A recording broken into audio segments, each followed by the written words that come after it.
Hello friends. दोस्तों, आज के इस वीडियो में हम 2021 के यूपीएससी ईपीएफओ का एग्ज़ाम पेपर डिस्कस करने जा रहे हैं, उसमें जो अकाउंटिंग पोर्शन है। तो मेरा ऑब्जेक्टिव है कि अकाउंट से रिलेटेड अगर कोई क्वेश्चंस हैं, उसका कॉन्सेप्ट है समझाने वाला है तो कॉन्सेप्ट समझा दूंगा, अदरवाइज बहुत ही सिंपल क्वेश्चंस पूछे जाते हैं इसमें। अब जैसे देखते हैं, क्वेश्चन नंबर 66 है, which one of the following denotes gross profit. देखो, ग्रॉस प्रॉफिट क्या होता है? जो कोई कंपनी कोई सेल करती है, उस सेल में से उसकी अगर कॉस्ट माइनस कर दें तो फिर आ जाता है ग्रॉस प्रॉफिट। सेल में से कॉस्ट माइनस कर दिया तो क्या आ गया? ग्रॉस प्रॉफिट आ गया। एक सेकंड रुको, मैं आपको इसको थोड़ा सा एक्सप्लेन कर देता हूँ ताकि चीज़ें थोड़ी सी। एक सेकंड।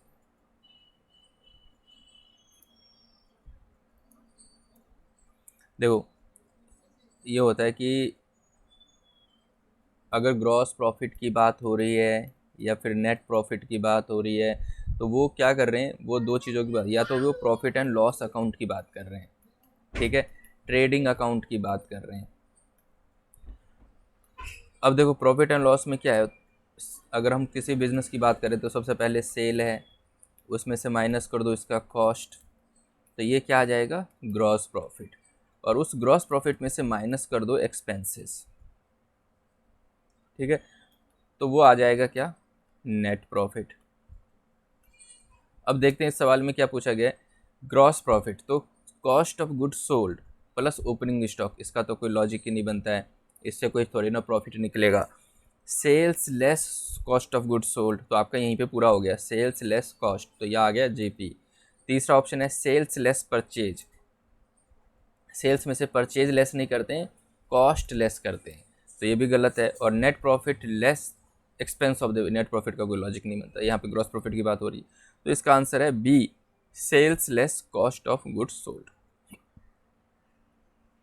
अगला चलते हैं। Now, what is the underlying accounting concept that supports no anticipation of profit but provision for all possible losses. मतलब वो कौन सा अकाउंटिंग कॉन्सेप्ट है जो ये कहता है कि जो फ्यूचर में होने वाले एक्सपेक्टेड प्रॉफिट है, जो प्रॉफिट होंगे या नहीं होंगे, सर्टेनिटी नहीं है, ऐसे को मत करो रिकॉर्ड, लेकिन अगर लॉस फ्यूचर में होने के कुछ भी चांसेस हैं, थोड़ा सा भी चांसेस है, तो भैया उसको रिकॉर्ड कर लो, लॉस का प्रोविजन बना के चलो। लेकिन कह रहा है इनकम को मत रिकॉर्ड करना, पता नहीं इनकम हो ना हो, लेकिन लॉस अगर होने के थोड़े से भी चांसेस हैं तो पहले से। इससे क्या होता है कि आप बिजनेस को एक सेफ जोन में रख लोगे कि कल हो के अगर ऐसा हुआ तो बिजनेस को हम बचा सकते हैं, या बिजनेस इस प्रॉब्लम को टैकल कर सकता है, उस लायबिलिटी की पेमेंट कर सकता है। तो इसमें पहला ऑप्शन है मैचिंग। मैचिंग कॉन्सेप्ट कहाँ से आ गया इसमें? मैचिंग कॉन्सेप्ट पे तो ट्रायल बैलेंस बनता है, मैचिंग कॉन्सेप्ट पे तो प्रॉफिट वो बैलेंस शीट बनता है। तो मैचिंग कॉन्सेप्ट कहता है debit credit should be matched, तो ये तो हुआ नहीं, प्रॉफिट की बात ही नहीं करता। मैटेरियलिटी, मैटेरियलिटी कॉन्सेप्ट ये कहता है कि भैया छोटी छोटी चीज़ों को रिकॉर्ड करने की ज़रूरत नहीं है, मैटेरियल चीज़ों पे ध्यान दो।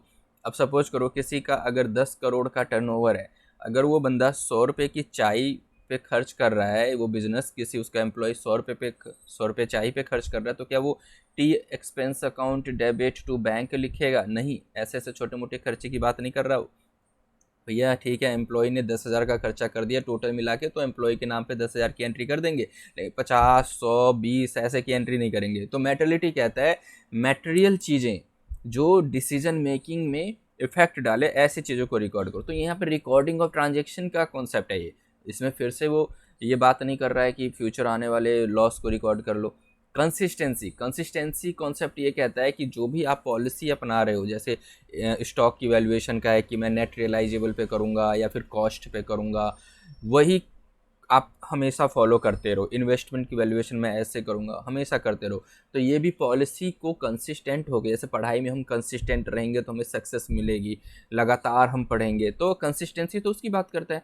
फिर यहाँ पे वो बात नहीं आई कि भाई फ्यूचर के लॉस को भी रिकॉर्ड कर लो। तो ये है लास्ट वाला ऑप्शन, इसका आंसर है कंजर्वेटिज्म। कंजर्वेटिज्म क्या? कंजर्वेटिज्म का अगर हम वैसे नॉर्मली मतलब निकाले तो बोलते नहीं कि यार पुराना विचार है इसका, कंजर्व नेचर का, या जो पता नहीं क्या क्या बोलते हैं। तो कंजर्वेटिव का मतलब है कि अपने आप को बचा के बचाने की पूरी कोशिश करना।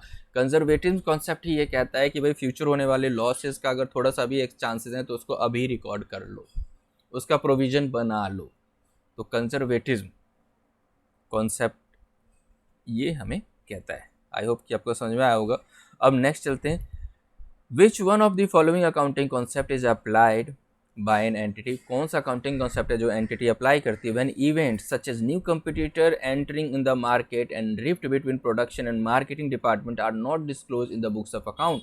क्या था कि भैया एक नया कंपटीटर आ गया है मार्केट में और उस नए कंपटीटर के आने की वजह से जो तुम्हारे डिपार्टमेंट में या तुम्हारे फैक्ट्री में प्रोडक्शन डिपार्टमेंट है, मार्केटिंग डिपार्टमेंट है, उन दोनों के बीच में प्रॉब्लम आ गई, उन दोनों के बीच में इश्यूज आ गए, प्रोडक्शन डिपार्टमेंट में और मार्केटिंग डिपार्टमेंट में।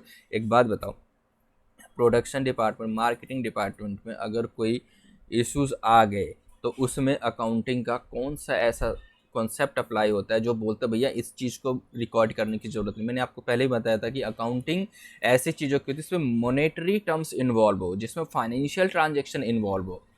ये नहीं कि किसी का दिल तोड़ दिया, किसी का दिल टूट गया, कोई रो रहा है, कोई हंस रहा है, कोई खेल कूद रहा है, इस चीज़ की अकाउंटिंग नहीं होती है। तो यहाँ पे देखो इन दोनों का दिल ही तो टूट रहा है, प्रोडक्शन डिपार्टमेंट का मार्केटिंग डिपार्टमेंट में आपस में झगड़ा हो गया है, तो क्या झगड़े की भी अकाउंटिंग होगी? नहीं। तो ऐसा कौन सा कॉन्सेप्ट बोलता है कि सिर्फ फाइनेंशियल ट्रांजेक्शन को ही रिकॉर्ड करना है? वो बोलता है मनी मेजरमेंट कॉन्सेप्ट। जिस चीज़ की मेजरमेंट मनी में हो सकती है उसी को आप अकाउंटिंग में रिकॉर्ड कर सकते हो। तो इसका पहला ऑप्शन है मैचिंग कॉन्सेप्ट। मैचिंग कॉन्सेप्ट तो हो ही नहीं सकता, मैचिंग कॉन्सेप्ट तो बैलेंस शीट और ट्रायल बैलेंस को डेबिट क्रेडिट मैच होना चाहिए उसकी बात करता है।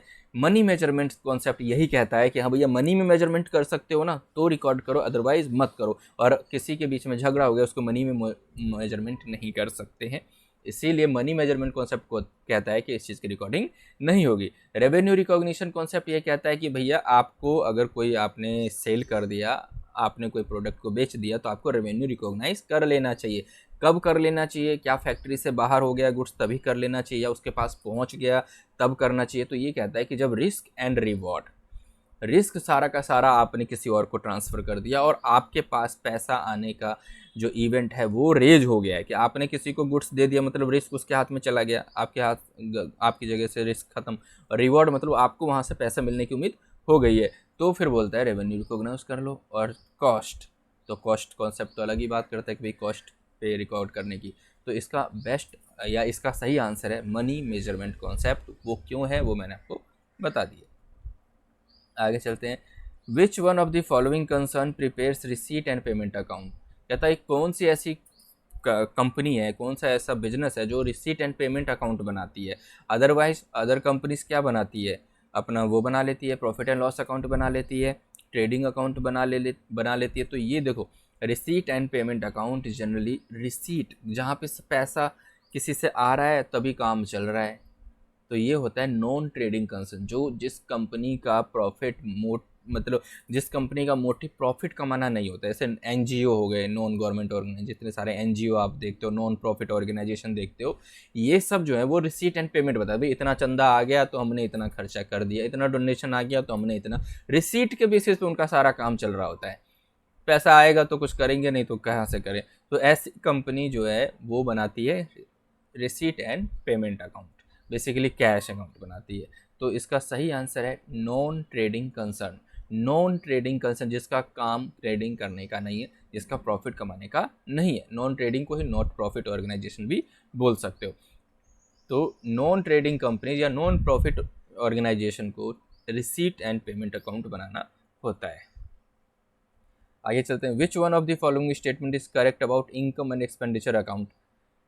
कह रहे कि इनकम एंड एक्सपेंडिचर अकाउंट कौन सा है? अब देखो ये ना एक अकाउंट्स का एक गोल्डन रूल है, मैं ज़्यादा तो डेप्थ में नहीं बता रहा लेकिन थोड़ा सा आप वो समझ लो, पहले भी बता चुका हूँ वैसे पहले के फर्स्ट लेक्चर में। गोल्डन रूल है ना, रियल, नॉमिनल और पर्सनल। तो देखो नॉमिनल अकाउंट बोलता है कि सारे एक्सपेंसेस को डेबिट कर दो, सारे इनकम को क्रेडिट कर दो। तो एक बात बताओ, किसी की कमाई और किसी का खर्चा, इन दोनों का जो डिफरेंस होगा, उन दोनों में जो अंतर होगा वही तो प्रॉफिट होगा या फिर लॉस होगा। तो जब जब जिस अकाउंट में भी प्रॉफिट और लॉस की बात होगी वो अकाउंट क्या कहलाएगा? नॉमिनल अकाउंट कहलाएगा। तो देखो यहाँ पे क्या कह रहा है कि कौन सा ऐसा स्टेटमेंट है जो बताता है इनकम एंड एक्सपेंडिचर अकाउंट के बारे में। क्या रियल बताता है? नहीं, रियल तो असेट की बात करता है। पर्सनल भी नहीं बताता, पर्सनल में तो किसको, debit the receiver, credit the giver की बात करता है। नॉमिनल बोलता है, नॉमिनल अकाउंट बोलता है इनकम और एक्सपेंडिचर की। तो कितना सिंपल क्वेश्चन है, बस बेसिक सा कॉन्सेप्ट है। और it is a representative personal account भी नहीं है। तो इसका सही आंसर है it is a nominal account. I hope कि आपको ये वीडियो समझ में आया होगा, ये जो छोटे छोटे कॉन्सेप्ट्स मैंने एक्सप्लेन किए हैं वो समझ में आया होगा।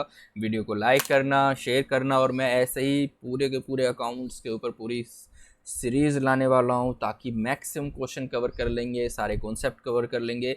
मैं इंश्योर कर लूँगा कि भाई अगर 10 नंबर का भी अकाउंटिंग का क्वेश्चन आता है तो उसमें 10 में से 10 मिलने चाहिए, और बहुत कम एफर्ट लगाने के साथ ही ये भी मतलब आपको ये 10 नंबर मिल सकते हैं। तो ऑल द बेस्ट। अगर कोई क्वेरी रहती हो तो कमेंट करना। टेलीग्राम चैनल है मेरा नौकरी एकेडमी के नाम से, उस पर भी आप मेरे से बात कर सकते हो, हम डिस्कस कर सकते हैं। तो चैनल को सब्सक्राइब कर लेना अभी तक नहीं किया है। तो मिलते हैं नेक्स्ट वीडियो में कुछ ऐसे ही क्वेश्चन आंसर के साथ। तब तक के लिए बाय बाय, टेक केयर, अच्छे से तैयारी करिए।